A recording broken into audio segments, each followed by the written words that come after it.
ప్రేక్షకులకి ఆ లలితాంబిక అమ్మవారి యొక్క అనుగ్రహం పరిపూర్ణంగా కలగాలని మనస్ఫూర్తిగా కోరుకుంటూ మనం ఈరోజు మార్చి మాసంలో 12 లగ్నాల వారికి ఎటువంటి ఫలితాలు జరగనున్నాయి. సరే, లగ్నం తెలియదు, రాశి నుంచి చూసుకోండి, no problem. But first priority మాత్రం లగ్నానికే ఇవ్వండి. మరియు అదేవిధంగా ఏ విషయాల్లో జాగ్రత్తగా ఉండాలి, ఎటువంటి పరిహార మార్గాలు చేసుకోవాలి అనేటువంటి విషయాలు చెప్తుంది నేనైనప్పటికీ కూడా చెప్పేసిన సాక్షాత్ లలిత అమ్మవారిగా భావిస్తూ అసలు గ్రహస్థితి ఏ విధంగా ఉంది అని చెప్పి చూసుకున్నట్లయితే మనకి మేషం నుంచి చూసుకుంటే వృషభ రాశిలో గురువు ఉన్నాడు, వక్రగతి పోయి. అదేవిధంగా మిథునంలో వక్రత్యాగం అయిపోయినటువంటి కుజుడు, కన్యారాశిలో కేతువు, కుంభరాశిలో రవిశనుల యొక్క గ్రహస్థితి ఉంది. అదేవిధంగా మీనంలో 3 గ్రహాలు రాహువు, శుక్రుడు, బుధుడు కలిసి ఉన్నారు. దీని తర్వాత 15వ తేదీ నుంచి రవి కూడా వచ్చి 4 గ్రహాలు కలిసి ఉంటాయి. 15వ తేదీ నుంచి కంటిన్యూస్గా ఈ యొక్క గ్రహస్థితిని అనుసరించి ద్వాదశ లగ్నాలు, లగ్నం తెలియని రాశుల వారికి ఎలా ఉంటుందనేటువంటి విషయం ఇప్పుడు మనం తెలుసుకుందాం. మీన లగ్నము, మీన రాశి. మీనం వారికి కనుక చూసుకున్నట్లయితే మీకు 12వ స్థానంలో శని భగవానుడు నుండి ఏలినాడు శని నడుస్తుంది.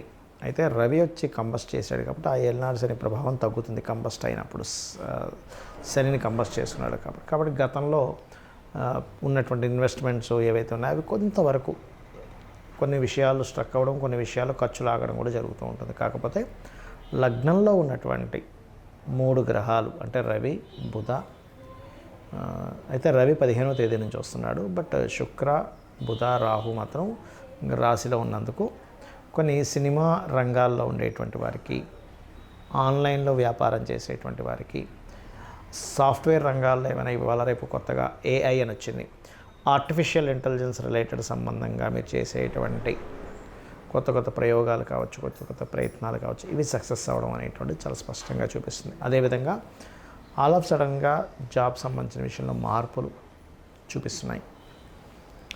అలాగే కొంచెం ఏదైనా మీరు ఒక ల్యాండ్ కానీ ఏదైనా తీసుకునేటప్పుడు 4వ స్థానంలో మీకు కుజుడు ఉన్నాడు కాబట్టి ఏదైనా వివాదాస్పదమైనటువంటి భూమి ఏదైనా తీసుకుంటున్నామా, అందులో ముఖ్యంగా బంధువర్గం వారి దగ్గర కొనుగోలు చేసేటప్పుడు, లేనట్లయితే ఒక్కోసారి ఏదో మీడియేటర్ చూపిస్తాడు, ఇటువంటివి తీసుకునేటప్పుడు పర్టికులర్గా అవి చూసుకోండి.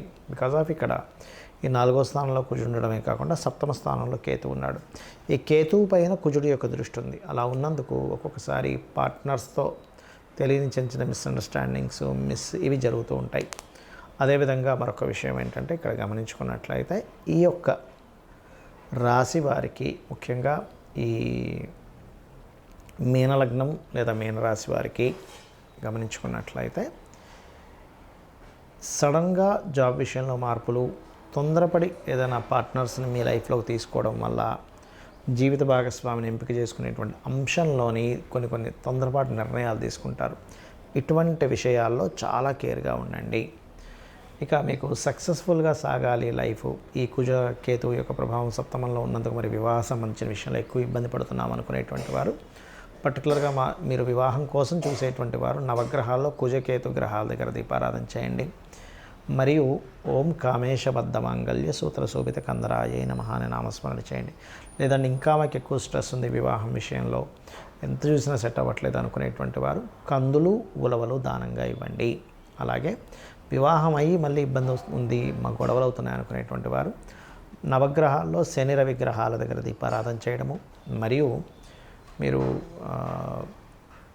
సూర్య గ్రహానికి ఏదైనా తీపి పదార్థాన్ని, సూర్యుడికి అర్ఘ్యం వదిలి తీపి పదార్థాన్ని స్వామివారికి సమర్పించడము, మరియు ఓం శివకామేశ్వరాంకస్త శివ స్వాధీన వల్లభాయ నమః నామస్మరణ ఎక్కువగా చేస్తూ ఉండండి. ఈ శని కొంచెం కంబస్ట్ అయినందుకు ఇన్వెస్ట్మెంట్స్ చేసే విషయంలో కూడా అప్పు చేసి ఇన్వెస్ట్మెంట్స్ చేయకండి దయచేసి. ఎందుకంటే 6వ అధిపతి వచ్చి ఈ 15వ తేదీ వరకు ఇన్వెస్ట్మెంట్ స్థానంలో శనిని కంబస్ట్ చేసుకుంటూ 12వ స్థానంలో ఉంటున్నాడు 6వ అధిపతి వచ్చి. కాబట్టి అప్పులకు కారకుడు వచ్చి ఇన్వెస్ట్మెంట్ స్థానంలో కంబస్ట్ చేసుకున్నందుకు తొందరపడేదో అందులో ఏదో ఎక్కువ లాభాలు వస్తాయని ఒక్కోసారి మనం ఎక్కడో అప్పు తీసుకొచ్చి పెడతాం.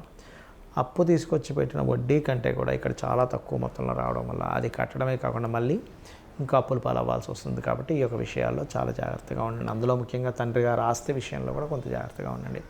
ఇక మీరు చేయవలసిన దేవతారాధన గౌరీదేవి యొక్క ఆరాధన చేయండి. గౌరీ అష్టోత్తరాలు చదువుకోండి, అన్ని విధాలా మీకు బాగుంటుంది. ఈ మార్చి మాస ఫలితాలు అయిపోయిన తర్వాత మనకి నూతన సంవత్సరం రాబోతుంది, విశ్వవసు నామ సంవత్సరం. ఇప్పటి నుంచే చెప్తున్నాను, అసలు విశ్వవసు నామ సంవత్సరంలో అయినా మీరు కంప్లీట్గా సక్సెస్ అవ్వాలంటే ఎటువంటి జాగ్రత్తలు తీసుకుంటే ఎవరైనా సరే, అంటే ఏ లగ్నంలో పుట్టినా, ఎటువంటి నక్షత్రంలో పుట్టినా, ఎటువంటి గ్రహస్థితులు ఎలా ఉన్నా సరే, ఇప్పుడు నేను చెప్పబోయేది మీకు ఫైనాన్షియల్గా, పేరు ప్రఖ్యాతుల పరంగా మీరు అనుకున్నటువంటి సంకల్పం ఏదైనా, మీ డిజైర్ ఏదున్నా సరే నెరవేరడానికి ఇప్పుడు నేను మీకు ఒక ఆస్ట్రాలజీలో ఉండేటువంటి ఒక సీక్రెట్ చెప్తున్నాను. అది కనుక పాటించగలిగితే అద్భుతంగా మీరు చేరుకోగలుగుతారు. ఒకటే గుర్తుపెట్టుకోండి, మనము ఎందుకు ఇంత ఇబ్బందులు పడుతున్నాము, ఆస్ట్రాలజీ మనకేం చెప్తుందంటే వెరీ క్లియర్లీ, మనం ఇప్పుడున్నటువంటి ప్రజెంట్ కండిషన్లో ఉండే నిర్ణయం ఒకటి, రాంగ్ డెసిషన్స్. ఓకే, అంటే రాంగ్ టైంలో మనం ఏదో ఎక్స్పెక్ట్ చేస్తూ ఉంటాం. సిచ్యువేషన్స్ ఒక దగ్గర ఒక రకంగా ఉన్నప్పుడు ఇంకోటి మనం ఆలోచిస్తూ ఉంటాం. అదొకటి మెయిన్. అది దానికి ఏంటి కారణం అంటే పంచమ స్థానము అంటారు, 5th లార్డ్. అదేవిధంగా రెండవది ఏంటంటే పూర్వజన్మల్లో మనం చేసిన కర్మ మనల్ని వెంటాడుతూ ఉంటుంది.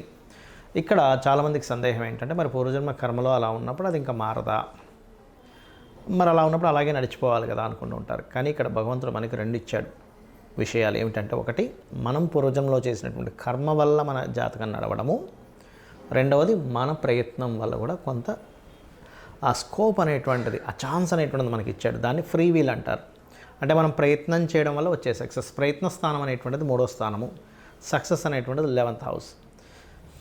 ఎవరైనా సరే నిత్యము గనక ఉదయము సాయంత్రము లలిత విష్ణు సహస్రనామాలు ఎవరైతే చేస్తారో వాళ్ళ ప్రయత్నం 100% సక్సెస్ అవుతుంది.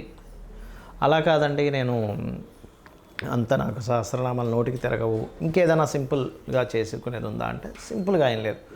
ఓం నమో నారాయణాయ, ఓం శ్రీమాత్రే నమః, ఈ రెండు చాంటింగ్ చేస్తూ ఉండండి. నాకు పూజ గదిలో అంతసేపు నేను స్పెండ్ చేయలేను, నా స్థితి వేరే ఉంది, విదేశాల్లో ఉంటాను, చాలా టైం దొరకడం కష్టం అనుకుంటే మనసులో మననం చేయండి కనీసం. ఓం నమో నారాయణాయ, ఓం శ్రీమాత్రే నమః.